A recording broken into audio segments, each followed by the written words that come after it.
네, 참 힘든 시기를 함께 보내고 있습니다. 그러나 이때일수록 더 주님의 일하심이 선명하게 드러나는 은혜의 시기라고 좀 확신합니다. 오늘 말씀의 주제는 복음을 복음답게라고 하는 주제입니다. 복음을 복음답게라고 하는 주제입니다. 말씀 한번 찾아보겠습니다. 고린도전서 1장 22절에서 24절까지의 말씀입니다. 복음을 복음답게라는 말의 의미와 그 농도가 사람마다 각 개개인마다 다 다른 의미로 다가올 것이라는 거예요. 왜냐하면요, 어떤 물건이라든지 어떤 사람은요, 그 가치는 각 개인이 그 사람이 그 가치에 대해서 얼마나 의미를 부여하느냐에 따라서 전혀 다른 의미로 해석이 돼요. 어떤 사람에게는 종이 쪼가리에 불과할 수 있겠지만 어떤 사람에게는 그걸 무엇과도 바꿀 수 없는 가장 소중한 물건일 수도 있어요. 이와 마찬가지로 그 물건의 가치인 것만뿐만 아니라 이 가치는 어떤 의미를 얼마만큼 부여하느냐에 따라서 전혀 다른 가치로 다가온다라는 거예요. 각 사람마다. 그러니까 지금 복음을 복음답게 여긴다라는 말의 의미도요, 각 개인마다 이 복음에다가 하나님이 주신 이 은혜에다가 얼마나 의미를 부여하느냐에 따라서 그 개인에게 다가오는 의미는 전혀 다른 의미로 다가오게 될 거라는 거예요. 만약에 이 복음이 목숨하고도 바꿀 수 없는 가치로 여기고 의미를 부여한 사람에게는요, 복음을 복음답게 여긴다는 말은 목숨을 건다는 말과 같은 의미일 거예요. 그런데 이 복음을 고맙긴 하고 감사하긴 해. 근데 목숨을 걸 만큼까지는 아니야. 내가 어떤 피해를 감수할 만큼까지는 아니야. 그리고 시간과 열정과 에너지를 그렇게까지 투자할 만큼은 아니다. 그 정도의 의미밖에 부여하지 않았다면 복음을 복음답게 여긴다는 말은 딱 그 정도의 의미로만 다가올 거예요. 복음이 딱 그 정도의 의미밖에 안 될 거란 말이에요. 그럼 한 가지 질문하고 싶은 게 있습니다. 여러분에게 있어 복음을 복음답게 여긴다라고 하는 의미는 어떤 말인가요? 어떤 의미로 다가오고 계신가요? 복음을 복음답게 여긴다 라는 말, 지금까지 저와 여러분에게 이 복음이라는 것에 대한 의미는 어떤 의미이셨습니까? 고맙긴 하고 감사하긴 한데, 근데 뭔가 내 시간과 열정과 에너지를 투자할 만큼까지는 아닌, 목숨을 다 갖다 버릴 만큼까지는 아닌, 나를 부인할 만큼까지는 아닌, 혹시 그 정도의 복음은 아니셨냐는 거예요. 어떠한 가치는요, 처음에도 이야기했듯이 내가 그 가치에다가 얼마만큼의 의미를 부여하느냐에 따라 전혀 다른 의미와 다른 가치가 되어진다는 거예요. 적어도 그 사람에게는. 그래서 그 가치에 대한 것에 대한 의미는요, 다 주관적이라고 볼 수 있습니다. 전부 다 주관적이에요. 어느 정도. 한 번은요, 제가 그 프라모델을 좋아하는 사람 한 번 만난 적이 있어요. 프라모델. 아세요? 프라모델이라는 건요, 사람 모델이 아니고요, 그 장난감이 있습니다. 건담이나 아니면 이렇게 로봇 같은 거 있죠. 뭐 만화 영화에 보면 원피스나 막 이런 프라모델, 이렇게 그 아주 생김새가 똑같은 캐릭터하고 똑같은 프라모델을 모으는 사람을 제가 봤어요. 근데요, 지 방은 청소 안 하는데요, 그 찬장은 매일매일 면봉으로 그 프라모델 그 손가락이랑 요거 뭐 여기 팔 틈이랑 겨드랑이랑 막 지는 안 씻으면서 고글 이렇게 막 진짜 소중하게 닦아요. 지 방 청소도 안 하는데 그 찬장을 얼마나 먼지 관리를 잘하는지 그 아주 깔끔하고 아주 깨끗하게 한다는 거예요. 그리고 그 사람이 그걸 딱 보여주면서 그 사람에게 있어서 이 자부심이요, 전 전혀 물어보지도 않고 궁금해하지도 않았는데 먼저 하고 이게 뭔지 아냐고 이러면서 쭉 설명하면서 이 건담 프라모델 이야기하는데, 저는 그래봐야 문방구에서 돈 몇천 원 주면 살 수 있는 거라고 생각했어요, 전. 근데 그 찬장에 있는 것만 다 모아도 몇 천만 원이래요. 그렇죠? 그러니까 저와 여러분 이해 안 되시죠? 그렇죠? 저와 여러분 전혀 이해가 안 돼요. 왜 그렇게까지, 이게 바로 세상이 우리를 볼 때 왜 그렇게까지 해? 라고 바라보는 시선이에요. 그 가치에다가 의미를 부여하지 않으면요, 그렇게까지 하는 게 무모하고 되게 의미 없어 보이는 헛짓거리 같아 보이는 거예요. 근데 그 사람에게는 굉장히 그게 프라이드예요. 이게 얼마짜리인 줄 알아? 이거. 그리고 그 사람들은요, 그 건담이나 아니면 그런 프라모델을 모으는 사람들은 또 그런 걸로 서로 등급을 매겨요. 자기들끼리 서로. 이런 거라고. 침대맡에다 두는 건 취급도 안 해요. 따로 전용 창 있어야 돼요. 이게 전용 보관함이. 대단해요, 열정이. 몇 천만 원. 거기다가 그렇게까지 아니, 그러면 도대체 우리는 그 월세가 몇 번을 월세를 낼 수 있는 거야? 막 이런 생각이 저는 계산이 자연스럽게 들죠. 근데 그 사람들은 그거하고는 비교할 수 없는 가치인 거예요. 별것 아닌 것 같아 보이고 되게 미련해 보이는 것 같아 보이고, 저는 비하하는 거 아니에요. 개취라 그러죠. 개인 취향이에요. 저 뭐라고 하는 게 아니에요. 다만 제가 이해가 안 된다는 거예요. 그걸 그 정도의 돈을 지불하고서라도 살 만큼의 가치로는 다가오지 않는다는 거예요. 이렇게 다가온다는 거죠. 그러니까 지극정성이에요. 아주 그 프라모델에 대해서 지극정성인 거예요. 그러니까 애들 로봇이라고 하는 그 이상도 그 이하도 아닌데 그 사람에게는 자신의 모든 시간과 열정과 자신이 아르바이트해서 모으는 모든 돈을 거기다 투자해도 아깝지 않을 가치라는 거예요. 왜냐하면 거기다가 의미를 부여했기 때문에 그 사람이. 전혀 이해가 안 됐었거든요. 그래서 또 한 번은 이런 적이 있었어요. 옛날에 친구 집에 가면요.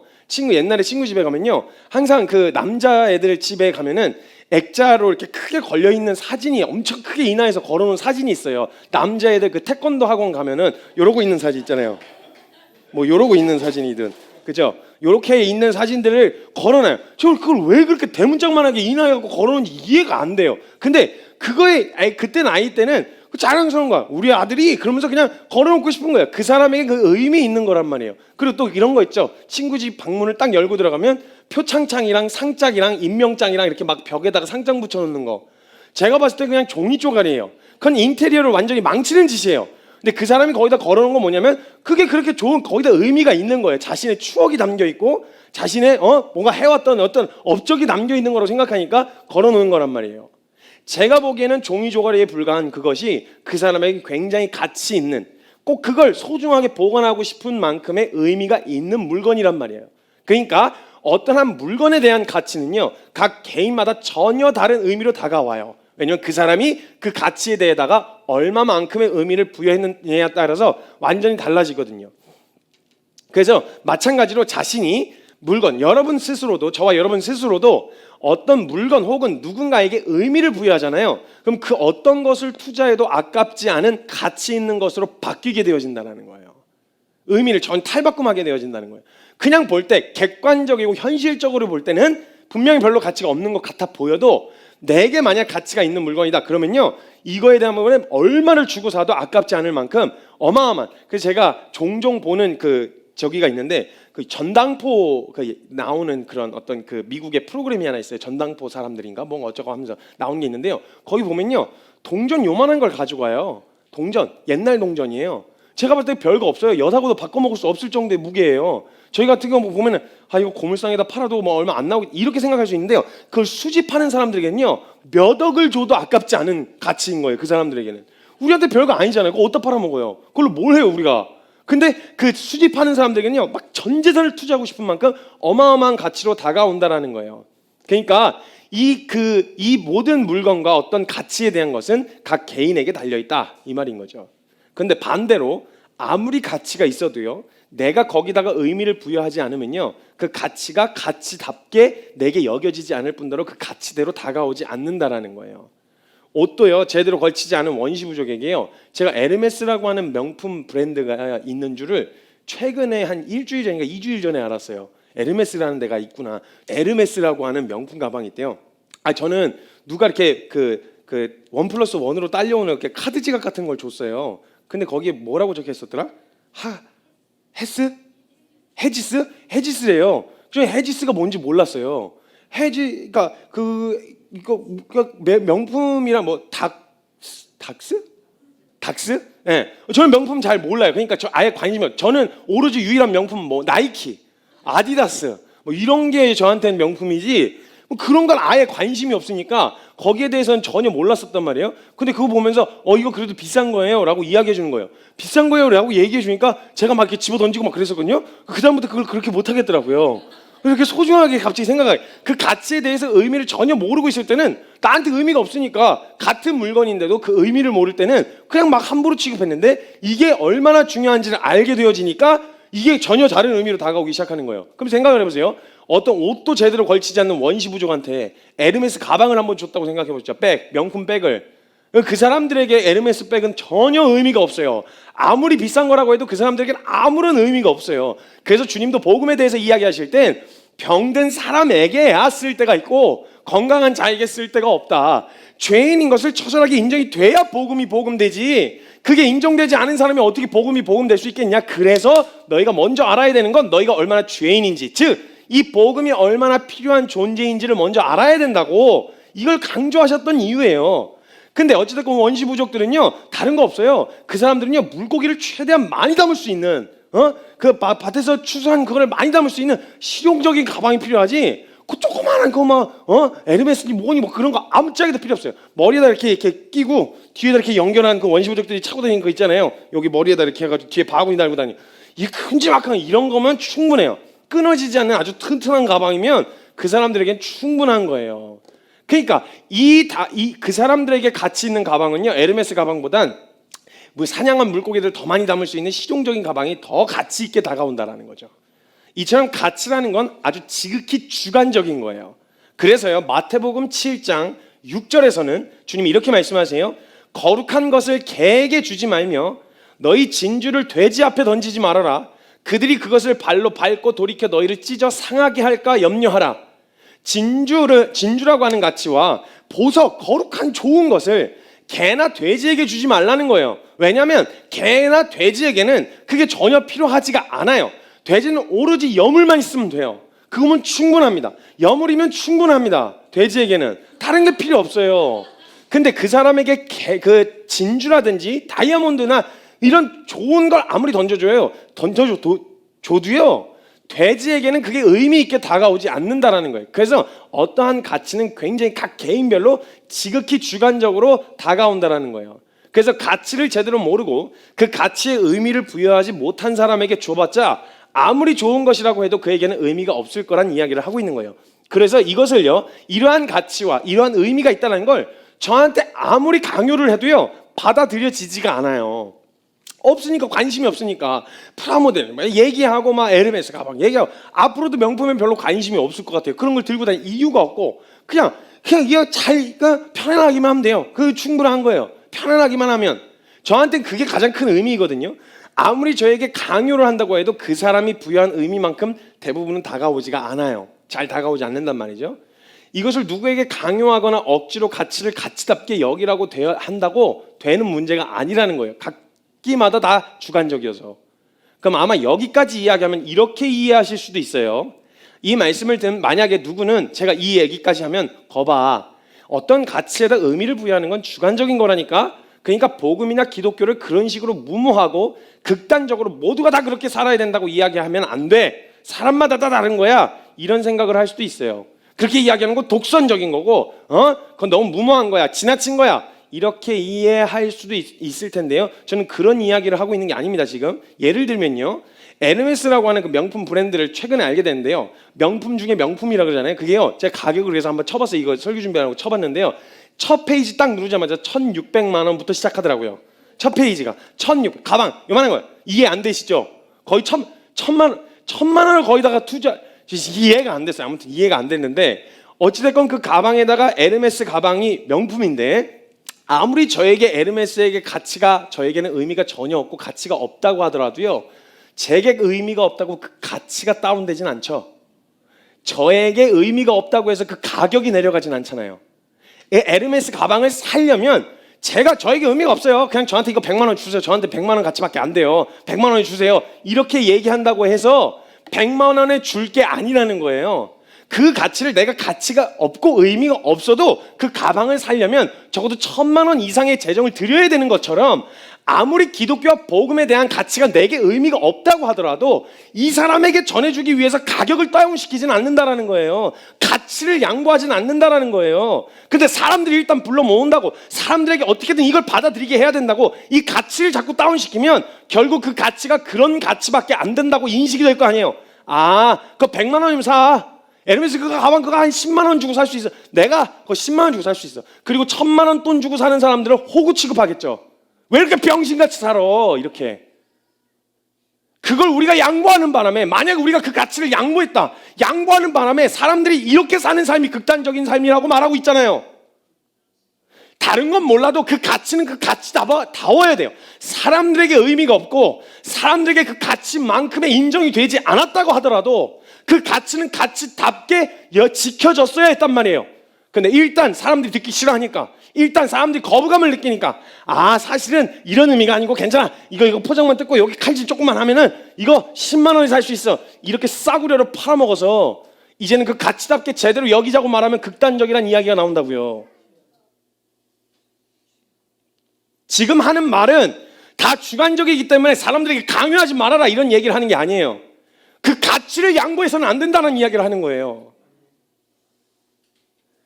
그 에르메스의 가격 자체가 내려가지 않듯 내가 알든 알지 못하든 내가 그게 의미가 있든 없든 상관없이 그 가방은요 원래 그 정도의 가격을 지불해야만 가질 수 있듯, 마찬가지로 복음도 복음의 가치를 알든 알지 못하든 그것이 내게 의미가 있든 있지 않든 상관없이 그 의미를 정확하고 제대로 아는 사람들이 그 가치를 양보해서는 안 된다는 이야기를 하고 있는 거예요. 그 복음은요 생명의 전부를 투자하셔서 이루어내신 게 복음이에요. 그래서 그 복음을 받기 위해서는요 생명을 걸고 목숨을 걸고 받아야 되는 게 바로 복음이에요. 이걸 양보하신 적이 없어요. 하나님은 단 한 번도. 남녀노소, 병들고 가난하고 어떠한 사람이 있었든 상관없이, 상황에 어떤 상황에 처해 있던 상관없이 하나님께서, 예수님께서 공생의 사역 기간에 사람마다 주관적이기 때문에 상황이 너무 다 달라서 접근하시는 방법은 다 달랐어요. 병든 사람에겐 따뜻하게 다가가셨어요. 소외받고 아팠던 사람들에겐 따뜻하게 다가가셨어요. 그리고 부유해서 자기가 어떤 죄인인지 모르는 사람에겐 무섭고 아주 매섭게 질책하셨어요. 그런데 예수님이 절대 양보 안 하신 가치가 있어요. 누구든지 나를 따라오려면, 남녀노소, 그 사람이 부유하든 부유하지 않든, 그 사람이 많이 가졌든 없든, 병들었든 건강하든 상관없어. 누구라도 할지라도 만약 나를 따라오려면 자기를 부인하는 이 가치는 내가 양보할 수가 없다. 절대 양보 안 하셨어요. 성경의 수많은 인물들에게 있어서 복음의 가치는요 자신의 생명을 아낌없이 내던져 버릴 만큼의 가치가 있었어요. 왜냐하면 그 정도의 가치였었고 원래 그 가치의 의미를 제대로 알고 있었거든요. 빌립보서 1장 20절에서 21절에 이렇게 이야기하고 있습니다. 나의 간절한 기대와 소망을 따라 아무 일에든지 부끄러워하지 아니하고 지금도 전과 같이 온전히 담대하여 살든지 죽든지 내 몸에서 그리스도가 존귀하게 되게 하려 하나니 이는 내게 사는 것이 그리스도니 죽는 것도 유익함이라. 그분의 이름이 내게서 존귀하게 함을 받을 수만 있다면 그럼 난 죽는 것도 상관없다. 사나 죽으나 나에게 그건 의미가 없다. 오직 하나님의 이름만 높아지시면 된다. 이게 복음의 의미를 제대로 알고 있었을 뿐만 아니라 그 가치가 가치답게 여겨진 사람들에게서 나타났던 반응이었단 말이에요. 스테반 집사님, 사도 바울, 베드로, 주기철 목사님, 손양원 목사님, 이름이 알려지진 않았으나 목숨 한 번만 눈 감으면 목숨 부지할 수 있었던 그 수많은 상황 가운데서도 부인할 수 없었던 이유가 뭐냐? 그 가치는, 그 의미는 내게 있어서 목숨을 투자할 만한 충분한 가치가 있었고 의미가 있었기 때문에 그랬어요. 우리에게는요, 지금 우리에게는요, 지금 교회라고 말하는 교회 안에서 예수 그리스도의 이름과 복음이라고 하는 가치는요, 그 가치가 가치답게, 복음이 복음답게 여겨지고 있는 게 맞나요? 다른 건 그만둬놓고 그 기준이 되는 복음을 복음답게 여긴다는 기준은 말고 저와 여러분의 주관적인 결정 안에서, 마음 안에서 복음은 정말 그 정도의 의미이셨나요?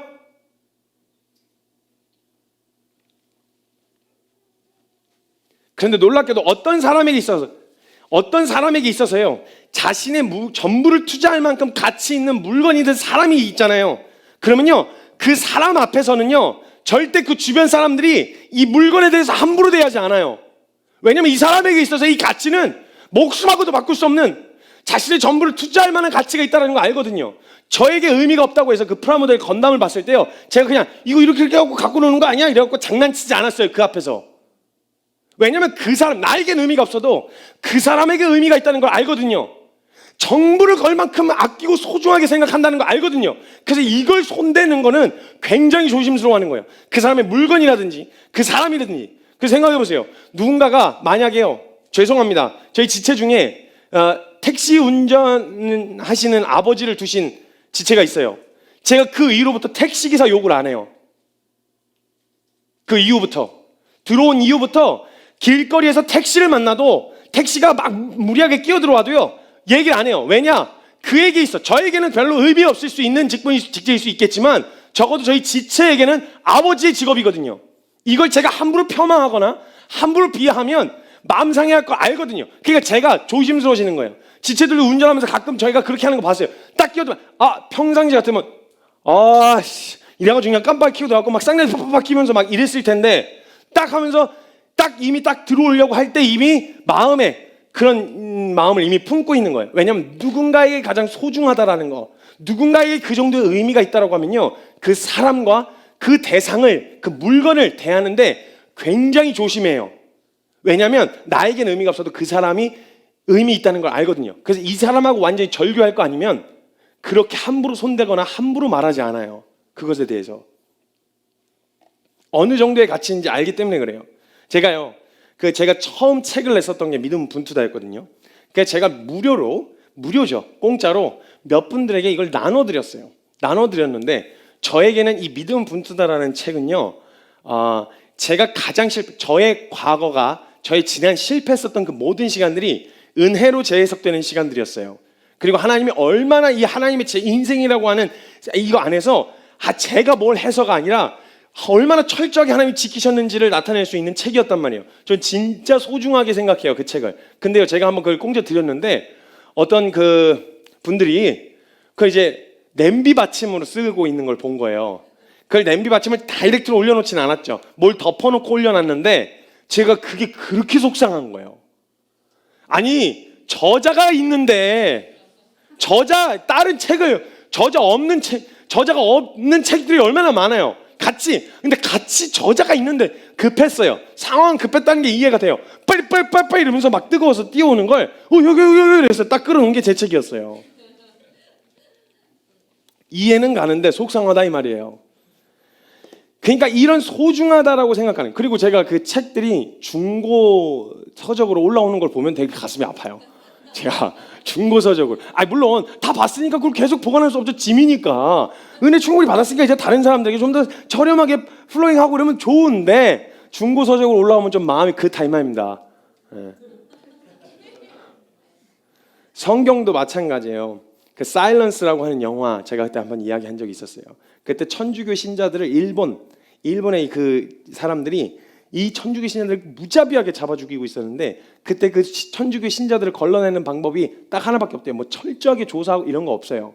그냥 마리아상 십자가 놓고 발로 밟고 침 뱉고 지나가면 그냥 봐줘요. 예배를 드렸어도 뭘 했어도 그냥 봐줘요. 근데 딱 이거 침 뱉고 신발로 한 번만 밟고 넘어가면 돼요. 근데 그 사람들이 그렇게 할 수 있었던 이유는 뭐냐면 이 사람들이 믿는 사람이라면 절대 그렇게 안 할 거라는 걸 알고 있었던 거예요. 최소한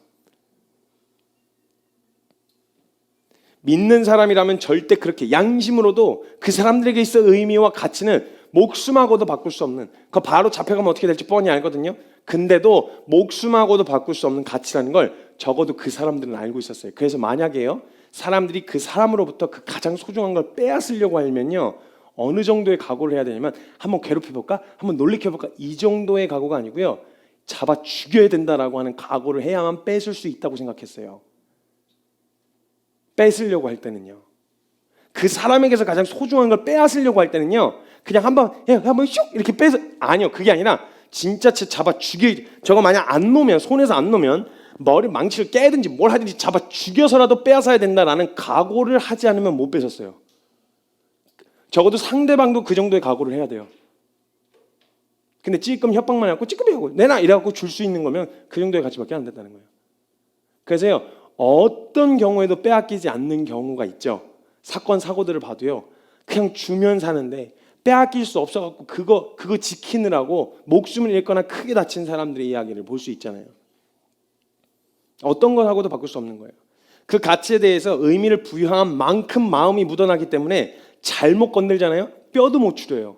이거 잘못 건들면 진짜 뼈도 못 추려요. 그걸 왜 건들? 정색, 지금까지 쌓아놨던 관계 이런 거 없어요. 그냥 내가 소중한 거 잘못 건드려고 함부로 대했다 이러면 뼈도 못 추려요.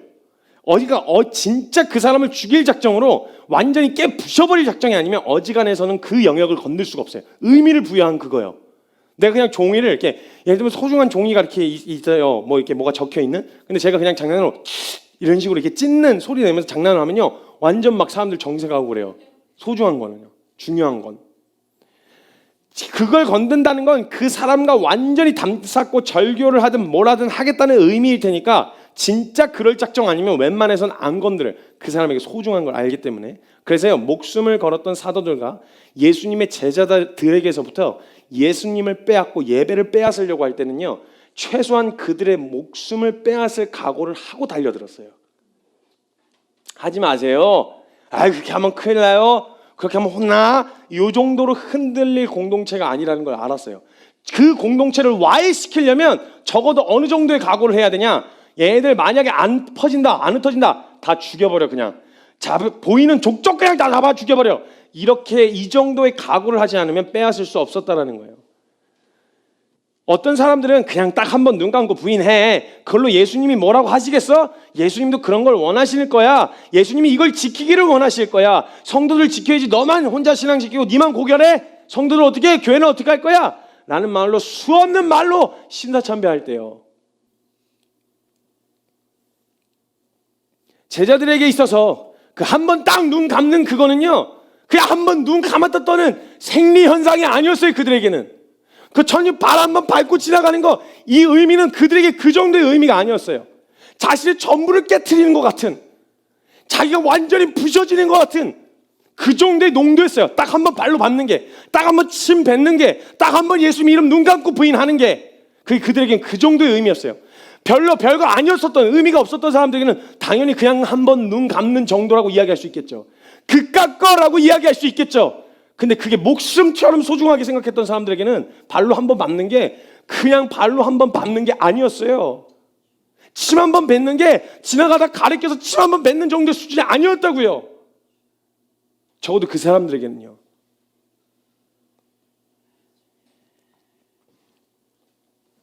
그래서 그들에게는 이미 살 길이 있었어요. 그렇게 하면 살려준다잖아. 그렇게 하면 봐준다잖아. 그렇게 하면 넘어간다잖아. 라고 하는 살 길이 이미 있었어요. 근데요, 자신이 가치 있다 여기고 의미를 부여한 그 복음과 운명을 함께 했어요. 제자들은요. 복음이 멸시를 받으면요, 그냥 눈 감고 넘어가면 내 자존심 지킬 수 있는데도 같이 멸시를 받았어요. 복음 때문에 멸시받고, 복음 때문에 맞았어요. 그냥 한번 넘어가면 내 건강 지킬 수 있는데도 복음 때문에 문매를 맞았어요. 미움을 샀어요. 복음 때문에 목숨이 빼앗길 것 같을 때는 목숨을 함께 걸었어요. 내게서 이걸 빼앗으려면 내 목숨도 가져가라. 죽이지 않고는 절대 빼앗아갈 수가 없다. 그로 인해서 세상은요, 그때 당시 초대교회의 세상은요, 그리스도인들에게서 그리스도를 부인하라는 말과 예배를 빼앗겠다라는 것은 목숨을 빼앗을 작정으로 달려들지 않으면, 그 정도로 독한 마음을 품지 않고는 절대 그들에게서 이 예수 그리스도의 이름을 빼앗을 수가 없다라는 걸 다 알고 있었어요. 다. 그래서 교회는 항상 세상으로부터 독종이다, 무모하다, 극단적이다라는 이야기를 들어왔었다라는 거예요. 모든 사람들이 그 가치를 가치답게, 복음을 복음답게 여긴 건 아니에요. 그런데 적어도 저 사람들에게 있어 복음은 그 정도의 농도다라는 걸 알고 있었다고요. 그래서 적이 들어가려면 그 정도의 각오는 하고 들어가야 된다라는 걸 사람들도 알고 있었어요. 적어도 교회와 그리스도인들에게 있어서 예수님은, 그리고 복음은 목숨을 걸 만한 가치라는 것, 그리고 그것을 통해서 만약 누구라도 이 복음을 믿기로 결정하고 예수님을 따르기로 한다면 적어도 저렇게 목숨 걸고 믿고 따라야만 한다는 정확한 기준을 초대교회는 제시하고 있었어요. 제가 한 번은 신천지 애들이 전도하는 걸 본 적이 있어요. 부평역에서. 신천지 애들이 열이면 열? 어마어마한 열정을 가지고 있어요. 와, 진짜 대단한 열정이에요. 전도하지 말라고 그렇게 뜯어말려도요, 제일 먼저 전도를 포기하는 게 기독교일 거예요. 교회. 근데 막 그게 막 이런저런 논쟁을 하면서까지 해가지고 뭐 그렇게 뭐 예수천당 불신지옥 하고 얘기하세요. 하고. 예수천당 불신지옥 저도 그게 맞고 지혜롭다 멋있다 이렇게 보이진 않아요. 근데 그 사람들한테 뭐라고 할 거면 뭐라도 해보고 얘기하세요. 뭐 어줍지 않게 하지도 않은 사람들이 전도에 대해서, 영혼에 대해서 관심도 없는 사람이 그런 거 갖고 예수천당 불신지옥 어쩌고 하는 거 얘기 들으면 같잖아요. 우스워요 그냥. 그래서 축구를 할 때도요, 중계 방송을 보잖아요. 그럼 댓글 보면 가관이에요. 다 축구 선수야. 다. 그래서 축구 선수가 진짜 한 번 일침을 날렸어요. 그렇게 답답하면 니들이 뛰든가. 뛸 실력은 안 되면서 뒤에서 평가하는 거 누가 못해요 그걸. 그렇게라도 영혼을 위해서 뭔가를 해보고 나서야 얘기를 하라는 이야기예요. 저는 예수천당 불신종 뭐 이렇게 해갖고 그게 교리상 맞느냐 이걸 따지기 전에 한 영혼을 위해서, 한 사람을 살려보려고 하나님이 주신 은혜를 누군가에게 전하기 위해서 그 정도의 시도는 해봤냐는 거예요. 제 말은 굉장히 나이스해져가지고요, 굉장히 논리적이고 이론적으로 박학다식해져서 그런 무식한 전도나 아니 무식한 방법으로 전하는 거에 대해서 굉장히 거부감을 가지고 있는 사람들이 많은데, 특히 젊은이들 중에서, 특히 청년들 중에서 그렇게나 해보고 얘기하시라고요. 신천지 애들이 전도를 하는데요, 부평에서 꼬박 서갖고 땡볕에 태양볕에 부평 남부 북부 광장이 있어요. 거기 땡볕에 태양볕에 서가지고요, 와 대단해요 얘네들. 진짜 궁금해서 진짜 한번 앉아갖고 쳐다봤어요. 얼마나 있나. 있는데요, 제가 갈 때까지는 아무튼 있었어요. 근데 제가 보다가요, 쟤네는 도대체 뭐가 저렇게 사람을 미치게 만들었을까? 어떻게 저렇게 열이면 열, 백이면 백 다 이렇게 열심히 있을까? 아니 이단이라는데 이단들은 왜 이렇게 열심히 있나? 이런 생각이 들어서 제가 쳐다봤거든요, 계속. 근데 오래 갈 것도 없어서 금방 깨달았어요. 거기 옆에요, 똑같이 한 전도사급 되는 사람이요, 똑같이 태양볕에 서가지고요, 같이 해요. 얘네들이랑 같이 하고 있더라고요.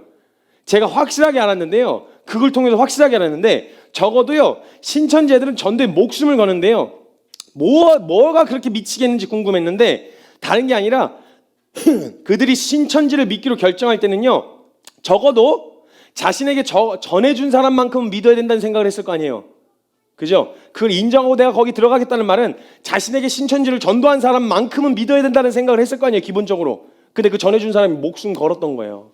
그러니까 만약 내가 저기를 들어가려고 하면 저 사람만큼 목숨 걸어야 된다라는 걸 알고 들어갔으니까 거기 있는 사람 열이면 열, 백이면 백 다 열정이 있는 거예요. 환장하겠어요, 걔네들 열정이. 진짜 할 말이 없어요. 걔네들이 하는 비난 들어보세요. 할 말이 없어요, 할 말이. 그러니까 열정이란 단어를 다 뺏겨버려가지고 그냥 이단들이 다 쓰고 있어요. 조금만 열심히 있으면 전통교회에서도 이단이래. 하나님을 향한 열정, 복음을 향한 열정, 이걸 다 뺏겨버려가지고 교회 안에서도 열정 있으면 이단 취급을 받아요.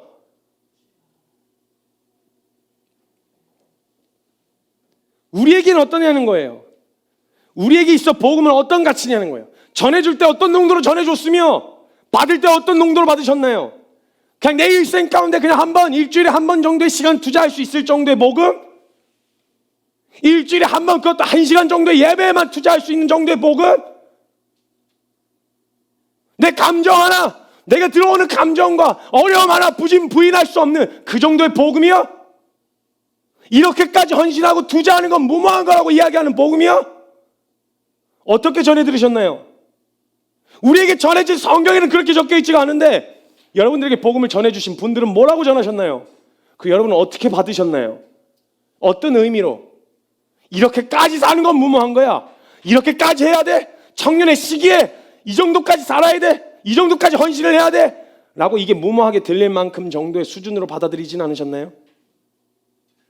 여러분에게 있어 복음은 어떤 의미이신가요?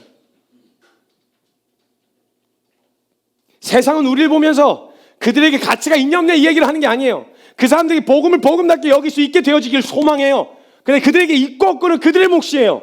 근데 그들이 적어도 우리를 볼 때 우리에게 있어 복음이, 우리에게 있어 예배가, 우리에게 있어 하나님의 말씀이, 야 저 사람들에게서 만약 저걸 빼앗으려고 할 땐 저 목숨 다 잡아 죽일 기세로, 진짜 다 잡아 죽일 기세로 교회 다 무너뜨리고 십자가 다 떼야 될 각오로 하지 않으면 안 되겠구나라는 생각이 들 만큼 복음이 복음답게 교회 안에서 여겨지고 있었냐 이 말이에요. 상황 바뀌고 수틀리면 언제든지 갈아엎을 수 있는 가치요? 그냥 적당한 4대 종교 중 하나요? 아니면 적당한 균형을 잡고 살아야 하는, 너무 빠지면 안 되는, 지나쳐서는 안 되는, 그저 심적 안정을 추구하는 그냥 침묵단체요? 우린 분명히 알고 있어요. 적어도 초대교회에게 있어 복음은 어느 정도의 가치였는지. 못 들은 거 아니에요. 다 알고 있어요. 근데 마치 그리스 로마 신화 이야기하는 것처럼 그건 그때 그 당시에 있는 사람들에게만 해당되는 얘기라고요. 세상 사람들이 믿고 안 믿고는 우리의 몫이 아니에요. 그러나 그들이 믿고 안 믿고 하고 상관없이 그들에게 복음이 필요한 줄은 우리가 알잖아요. 그래서 전하는 거잖아요. 근데 우리가 그들에게 해줄 수 있는 것이 있다면요, 이 복음이 진짜 우리의 인생을 걸고 붙들기에 충분한 것이라는 걸 양보하지 않고 보여줄 수 있는 거, 그거 하나 해줄 수 있는 거 아니겠어요? 그들이 믿고 안 믿고는 그들의 몫이에요. 그들에게 있어 이 가치가 가치답게 여겨지는 건 그들의 몫이에요. 그런데 적어도 우리가 보여줄 수 있는 게 있다면, 야, 저게 뭔데 저렇게 목숨을 걸어? 저게 뭔데 저렇게 목을 매? 야, 만약 내가 저거 받으려고 한다면 나도 저 정도는 하고 가야 된다는 얘기야? 이렇게 인식되어질 만큼의 가치요. 절대 양보되어지지 않은 가치요. 우리에게서 이 복음이라는 것이 우리의 목숨과도 바꿀 수 없는 가치라는 걸 보여주는 것은 할 수 있지 않냐는 거예요. 믿게 만들 수는 없죠. 우리가 능력 밖의 일이니까. 근데 적어도 그들에게 이 복음의 가치가 어느 정도인지는 확실하게 보여줄 수 있는 거 아니냐는 거예요. 만약 그게 증명되었다면요, 만약 세상이 우리에게서 복음과 말씀과 예배를 빼앗으려고 할 때 적어도 목숨을 빼앗을 각오로 달려들어야 한다는 걸 알고 있었을 거예요. 쿡쿡 몇 번만 찔러도 휘청휘청거릴 복음이 아니라 적어도 저 사람들에게서 만약 저걸 뺏으려고 할 때는 진짜 목숨 걸고 싸울 각오 아니면 안 되겠구나 하는 정도의 비장한 각오를 하게 만들었을 거란 말이에요. 어지간한 독한 마음을 품지 않으면 이건 절대 건들 수 없도록 만들었다면 아마 최후의 마지노선이 아닌 이상 이것만큼은 절대 건들지 않았을 거예요. 묻고 싶은 거예요. 우리에게 있어 복음이 복음답다는 의미는 어떤 의미이십니까? 저와 여러분에게 있어서요. 내 생활과 내 형편의 제재를 받으면 얼마든지 갈아탈 수 있는 정도는 아니었나요? 내 감정 상하고 내가 조금이라도 불편할라 치면 언제든지 뒤로 밀어놓을 수 있는 정도의 가치는 아니셨나요? 우리에게 있어서 예수 그리스도와 그분이 이루신 십자가의 복음과 그분이 승천하시면서 남기신 교회와 모든 것을 이루신 하나님을 높이는 이 예배는 도대체 우리에게 어떤 의미였나요? 어떤 사람들은 교회가 세상에서 지탄을 받고 있다고 생각하고 지탄받지 않게 하기 위해 그들의 상한 마음을 달래줘야 한다고 이야기하는 사람도 있어요. 교회가 주의해야 되는 분, 있어요. 교회가 주의하고 마땅히 자정 능력을 갖춰야지요. 개혁이 있어야 되겠죠. 지탄받을 게 있으면 받는 거예요. 지탄받을 일이 없으면 좋겠지만 만약 받을 일이 생겼다 그러면요, 겸허히 그 지탄과 질책과 책망을 겸허히 받아들이는 책임을 다함으로 인해서 이 사람들에게 있어 복음의 가치가 어떤 것인지를 정확하게 보여줄 수 있어요. 그냥 묻고 넘어가지 않고 명확하게 드러나 책임을 다하려고 하는 태도를 보면서요, 사람들 그걸로 충분히 그 지탄을 멈출 수 있는, 그 지탄이 자체가 그냥 은혜란 이름으로 이것저것 변명하고 합리화하는 거 말고 겸허히 받아들이고 질책과 책망을 겸허히 받아들여 책임을 다하려는 태도로만 해도요, 사람들은 충분히 받아들여요. 그들에게 우리의 의미 있는 가치를 전달할 수 있는 방법이 저는 어르고 달래서 그 사람들을 비위 맞춰주는 거라고 생각하지 않아요. 저는 가치 있는 것을 가치 있게 여길지 말지의 문제는 그 사람들의 문제예요. 그 사람들의 몫이에요. 근데 어떤 가치인지를 소개하고 알려주는 것까지는 할 수 있어도요, 그것에 대한 의미를 부여하는 건 개인의 문제라는 거죠. 그럼 이렇게 주관적인 가치를 우리는 세상에서 주님 전하라 그러셨잖아요. 그럼 어떻게 전할 수 있죠? 내게 의미 있는 걸 그 사람 보고 의미 있게 대하라고 강요할 수는 없는 거잖아요. 주관적인 거니까. 어떻게 할 수 있을까요? 그것을 가지고 있다는 사람이 이걸 어떻게 보여줄 수 있냐면, 얼마나 가치 있는 것인지 알려줄 수 있냐면요, 이걸 가지고 있는 사람이요, 이걸 정말 목숨 다해 소중하게 생각하는 걸 보면 그 사람이 알아요. 야, 이건 가치 있는 거야, 이거 이렇게 돼야 돼, 이론적으로 알려주는 게 아니고요, 내가 가지고 있는 가치가 어떤 의미인지 이 사람들에게 전달해 주려면요, 우리가 할 수 있는 방법은 딱 하나밖에 없어요. 이게 얼마나 소중한 것인지는 이 사람이 이걸 얼마나 소중히 여기는지를 보면 알아요. 충분히 전달돼요. 그러면요, 함부로 못 건드려요. 함부로 건들 수가 없는 거예요. 최소한 그들에게 가치 있는 것이 되진 않더라도요, 그 대상과 인격을 존중하는 만큼 그 대상이 아끼는 것에 조심하듯 이 사람이 소중하게 생각하는 거예요. 그 인격을 짓밟을 각오가 아니라면요, 그 사람이 소중하게 생각하는 건, 이 정도의 가치가 있는 물건이구나, 이 정도의 의미가 있는 물건이구나 라는 걸 그 상대방에게 충분히 전달하기에 충분하다는 거예요. 이게 얼마나 좋은지를 소개해주고 알려주는 건 큰 의미가 없어요. 그래도 그 사람들에게는 별 의미가 없을 거예요. 이거 엄청 좋은 거다? 내게 아니니까 별 의미가 없을 거예요. 이런 식으로 전해주기 시작하잖아요. 그 사람들에 맞춰서 비위를 맞추고 어떻게든 이 사람의 가치 있는 물건이 되게 하려고 맞추려고 하기 시작하면 그때부터 뭐가 되냐면 장사꾼이 돼요. 장사꾼이요. 그 사람들에 맞게 다 바꿔줘야 돼요. 설명도 장망해지고 의미도 막 부여하느라고 장황히 어떻게든 사게 만들어야 되니까요.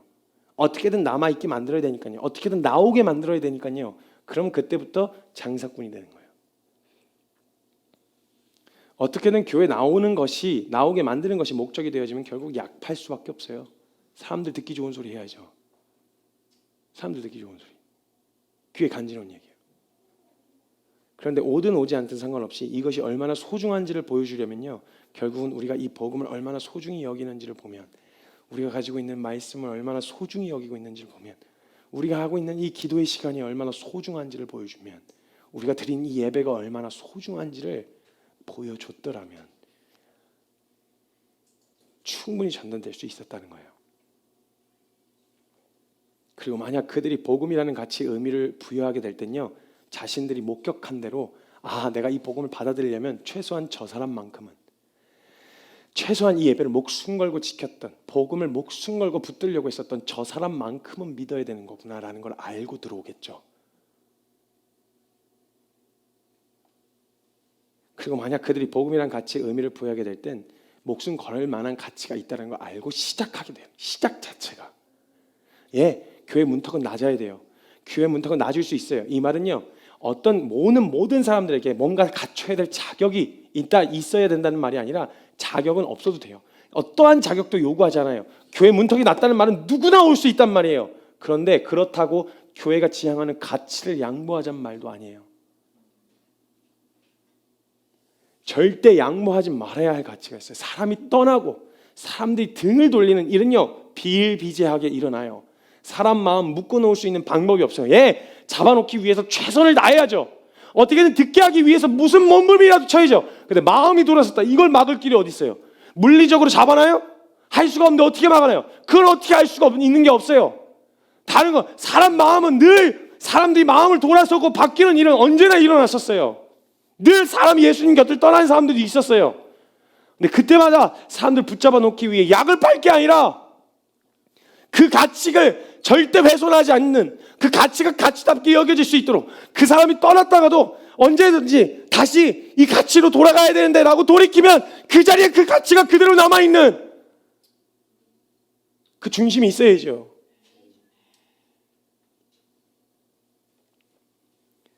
교회 문턱은 낮을 수 있어요. 근데 우리의 마음의 중심과 태도를 양보하자는 말이 결코 아닌 걸 잊지 마셔야 돼요. 우리에게 정말 여러분 복음이 소중하신가요? 예수님 하나님이 우리가 소중하셔서 자신의 하나밖에 없는 아들을 내어주셨던 것만큼, 우리를 소중하게 생각하셨던 것만큼 저와 여러분에게 있어서도 그 복음이 그렇게 소중하신가요? 저와 여러분에게 있어서 그 말씀이 그렇게 소중하신가요? 여러분에게 있어서 예배가 그 정도로 소중하신가요? 늘 일상적으로 드려야 하는 예배, 늘 하는 거니까 이 정도로 치부해서 어느 때든지 어느 상황에서든지 그냥 양보하고 흘려보냈던 그 정도의 예배는 아니셨, 그 정도의 가치는 아니셨나요? 우리가 만약 이걸 제대로 온전히 보여줬더라면,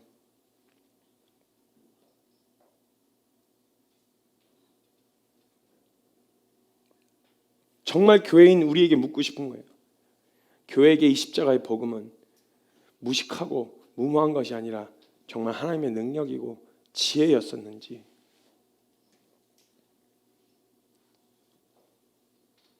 토마스 선교사님이 대동강변의 마지막 성경책을 들고 물로 뛰어내리셔서 대동강변으로 올라왔을 때 박충건이라는 사람이 칼을 들고 목을 치려고 기다리고 있다가 목을 치려는데 그 마지막 순간에 성경책 가장 살려달란 말을 하는 게 아니라 그 목숨을 걸어야 되는 순간 앞에서요, 성경을 전해주면서 박충건에게 예수 믿고 구원받으라는 이야기 전해주고 간 그 토마스 선교사가 전해준 성경을 읽을 때 박충건이라는 사람이 어떤 마음으로 읽게 됐을까요? 도대체 뭐길래? 도대체 뭔데 이거에 목숨을 걸어? 도대체 뭔데 이걸 목숨을? 수많은 사람들이 딱 한 번만 눈 감으면 돼요. 한 번만 부인하면 돼요. 그래야 예수님도 그걸로 용서하실 수 있잖아요. 인자하고 온유하신 분이시니까. 근데요, 예수님은 그렇게 하실 수 있는 분이신데요, 진짜 예수님을 소중하게 생각했던 사람들은요, 그게 안 되는 거예요. 성경책 한번 발로 밟으면 되는데 예수님을 소중하게 생각하는 사람들은 그걸 못 받겠는 거예요. 하나님의 이름을 소중하게 생각했던 사람들, 입 다물고 있으면, 가만히 있으면 중간이라도 갈 수 있는데 하나님의 이름이 땅에 떨어지면 못 견디겠는 거예요. 예수님이 용서하냐 안 하냐 이걸 시작적인 이론 말고 저와 여러분에게 있어 하나님의 이름이 그렇게 소중하시냐고요. 저와 여러분에게 말씀이, 성경이, 나는 먼지 구덩이를 둥글러도, 나는 사람들한테 밟혀도 이 성경만큼 밟혀서는 안 된다고 끌어안고 죽을 수 있을 만큼 그렇게 소중하셨냐고요. 이게 만약 세상에게 비춰졌더라면, 우리에게서 그 성경을 빼앗으려고 할 때 목숨 걸 각오 아니면 절대 빼앗을 수 없었을 거란 말이에요. 근데 우리가 왜 세상에서 지탄을 받는 줄 알아요? 왜 이제 와서 그래? 평상시에 안 그러다가 왜 이제 와서 그래?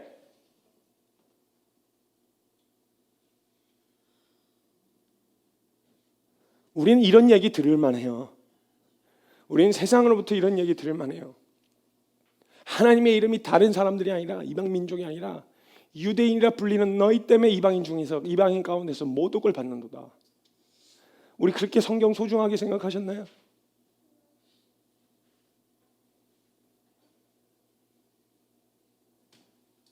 예배는요, 그리고 기도는요, 예수님이 우리를 끌어안고 죽으실 만큼 우리를 소중하게 생각하셨던 것만큼 우리도 하나님의 말씀이 그렇게 소중하셨어요? 하나님 말씀 읽는 시간과 하나님 앞에 드리는 예배의 시간이 그렇게 귀중하고 소중하셨었나요? 우리 믿음의 선배님들처럼 마지막 순간에도 찬송 한 절 부르고 죽으려고 했었던 그 각오로 그렇게 소중하게 생각하셨던 그 찬양과 그 예배와 그 말씀과 그 기도로 우리 그렇게 나아가고 있었나요? 그거 아니었으면요, 우리 할 말 없어요. 교회 문 닫으라 해도요, 할 말 없어요. 왜냐면 우리에게 있어 그 정도의 소중하다는 게 보여지지 않았던 거거든요.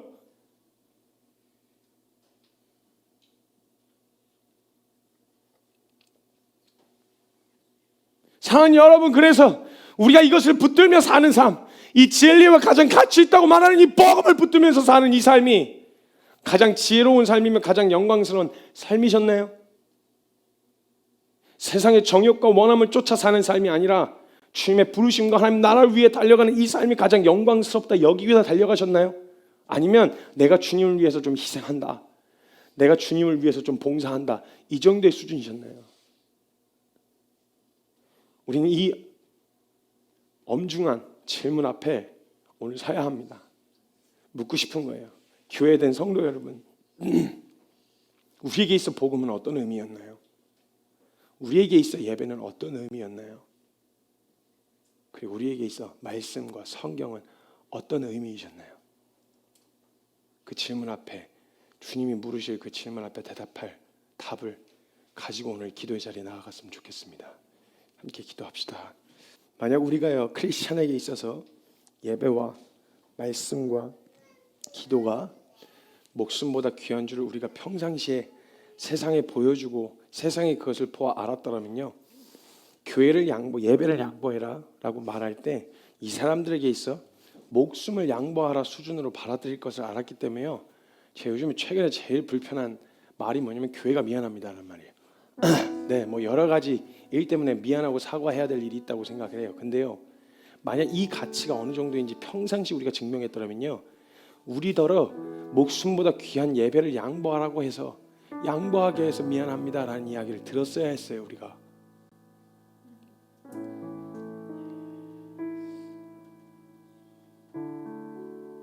미안합니다, 지금 상황이 이래서요, 제가 여러분들에게 예배를 빼앗는다는 의미가 어떤 의미인지 아는데요, 그거 양보하기 위해서 진짜 미안합니다. 근데 지금 상황이 너무 급해서요, 교회에 조금만 멈춰주시고 예배 멈춰주시면요,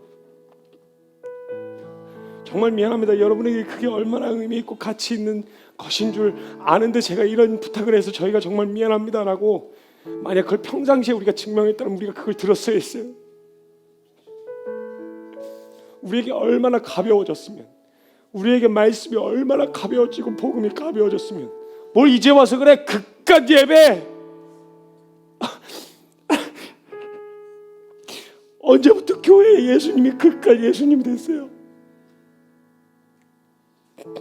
언제부터 복음이 우리에게 그깟 복음이 됐어요?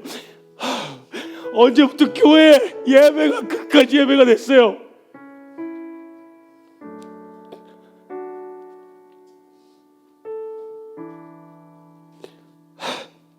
예, 저는 이해를 바라지 않아요. 그 사람들에게 당연히 의미가 없겠죠.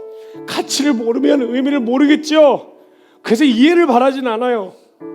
누군가에게 가치 있는 것이 누군가에게 가치가 없을 수도 있으니까 이해를 바라진 않아요. 그런데 그 사람에게 정말 가치 있는 것인 줄 알았더라면 그 가치 있는 걸 손대려고 할 때 함부로 대하는 걸 굉장히 조심하려고 했을 거예요. 근데 크리스찬들에게 함부로 예배를 논하면서 그깟 예배 좀 안 드리면 어떻냐냐 이런 이야기를 듣게 된 게 이미 그들 눈에 크리스찬에게 있어 예배가 그깟 예배로 전락해버린 게 아닐까요? 그렇게 비춰지고 드려지고 있었던 얘기 아니었나요? 우리 정말요 이전에 이런 얘기 안 들을 만큼 예배 목숨 걸고 지켰었나요? 우리 교회는, 우리 사랑하는 교회는 그깟 예배란 소리 안 들을 만큼 정말 예배 소중하게 생각하셨었나요? 코로나 이전에 드리던 예배를 통해서 세상의 예배를 함부로 논하고 대할 수 없을 만큼 전심이었던 것이 세상에 비춰졌을까요? 만약 교회가 전염병 확산을 막기 위해 모이는 대면 예배를 중단하고 온라인으로 전환한다는 이 이야기가 세상에 충격을 전해주면서 야, 교회가 전염병 확산을 막기 위해서 대면 예배를 중단했대, 이게 이슈가 될 만큼 우리 예배에 대해서 그렇게 소중하게 생각했었나요? 우리가 배려해서 그래 교회가 우리 힘써서 이 전염병을 얼른 막고 얼른 각자의 자리에서 예배 드릴 수 있는 이때야말로 진짜 각 개인의 교회가 세워질 때다라고 말하는 이 이야기가 오늘 통할 만큼, 그래서 이게 세상의 이슈가 돼서 와, 교회 진짜 큰 결단했구나, 와 진짜 교회가 정말 큰 결단을 한 거구나 라는 게 비춰질 만큼, 이슈가 될 만큼 우리에게 그렇게 소중했었어요? 복음이? 예배가? 기도가?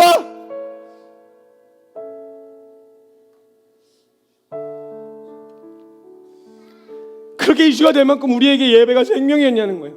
왜 이제 와서 목숨인 것 마냥 버티느냐라는 이야기를 듣고 있다면, 마치 옷을 버리려고 하니까 그제서야 나 그 옷 입는데, 나 그 옷 입을 건데 그게 거기 있었네 라고 이야기하는 것처럼, 되게 소중한 것이었던 것처럼 이야기하는 것처럼 오해하게 만드는 그 월인 제공을 우리가 하고 있지는 않았냐는 거예요. 이미 세상에서 예배란 언제든지 급박하고 급한 상황에선 하지 않아도 되는 것이라고 보여지고, 아니 우리가 이미 보여주고 있던 건 아니었냐는 거예요. 여러분, 우리 이제 와서 코로나에게 공적 대면 예배를 양보한 거 아니에요. 우리 이미 학업 때문에 예배 양보했었어요. 우리 진로 때문에 이미 예배 양보했었어요. 사람들 비밀 맞추느라고 예배 시간을 대폭 줄였었어요. 왜 이제 와서 목숨 것처럼 이야기해요? 이게 지금 이야기하는 이 얘기가 현 정권에만 해당되는 얘기예요? 목숨 걸자는 말이?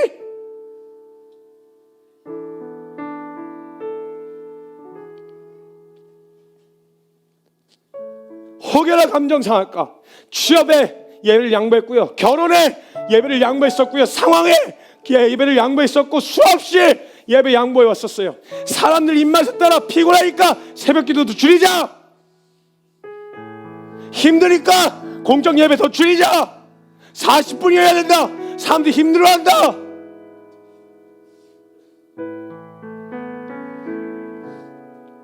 그렇게 줄여왔었어요. 불편할까봐, 어려워할까봐, 듣기 싫어할까봐, 사람들이 떠날까봐. 근데 이제 와서 목숨 거는 듯 이야기하니 세상은 이야기하는 거예요. 새삼스럽게. 왜 새삼스럽게? 너네한테 원래 그 정도 아니었어? 얼마든지 넘길 수 있는데 왜 이제 와서 그래? 왜 이번 정부 들어서만 그래? 협조요? 저 얼마든지 할 수 있어요. 방역이요? 얼마든지 할 거예요. 동네 교회 카페 들어가는 것보다, 동네 들어가는 것보다, 마트 가는 것보다 안전하게 할 수 있어요, 하려면. 근데 교회에게 묻고 싶은 거예요. 양보할 수 없었던 이유가 정치적 이유 때문이 아니면 정말 이 예배라는 가치가 우리에게 있어 목숨 걸 만한 가치여서 그래서 그런 거예요. 만약에요 목숨과도 바꿀 수 없는 예배였다면요 코로나가 아니었어도 증명했어야 했어요.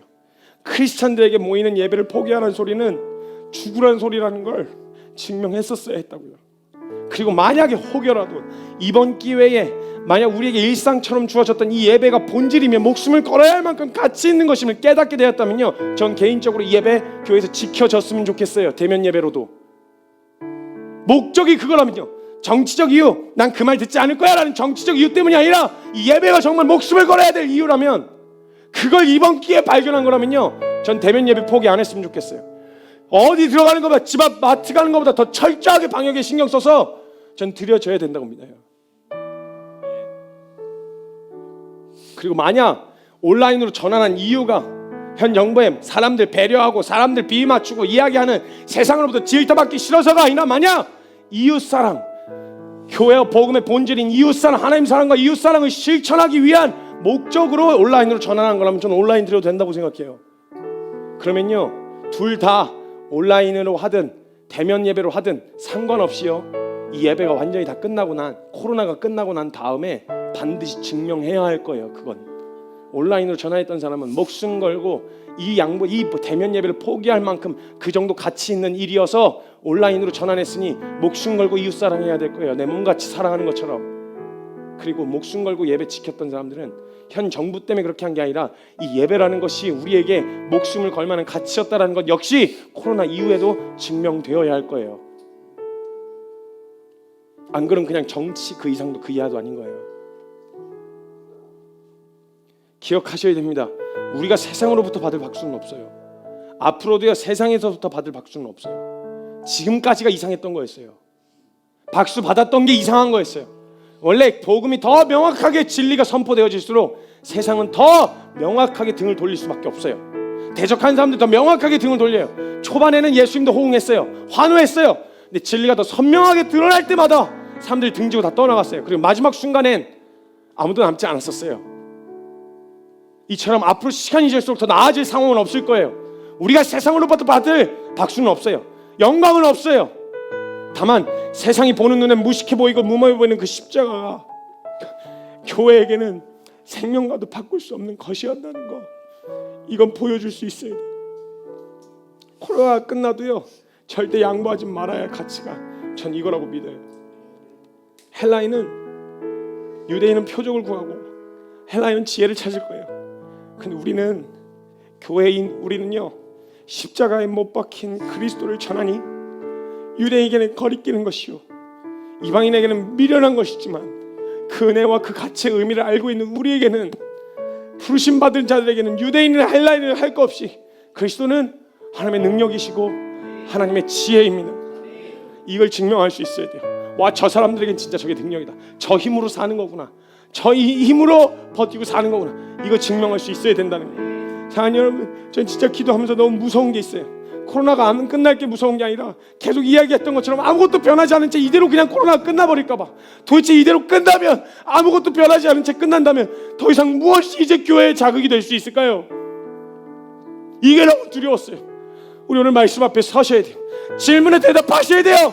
저와 여러분, 지금까지 예배는 여러분에게 어떤 의미였는지, 복음은 저와 여러분에게 어떤 의미였는지, 그럼 만약 이번 기회에 만약 깨달았다면 양보할 수 없어요. 다른 거 다 양보해도 그 가치는 양보할 수 없어요. 멋있는 화려한 모든 걸 다 포기해도 하나님의 능력이고 지혜인 이 복음을 양보할 수 없어요. 이 복음을 취할 수 있는 자는 다른 거 없어요. 자기 부인하고 십자가 지고 따라가는 거예요. 이 결론 양보하시지 맙시다. 가치를 훼손시키지 맙시다. 복음을 복음답게 여깁시다. 복음을 영화롭게 합시다. 이 시간 기도할 때 사랑하는 주님의 이름 간절하게 크게 부르짖고 동성으로 기도하며 나아갑니다. 기도합시다. 주여!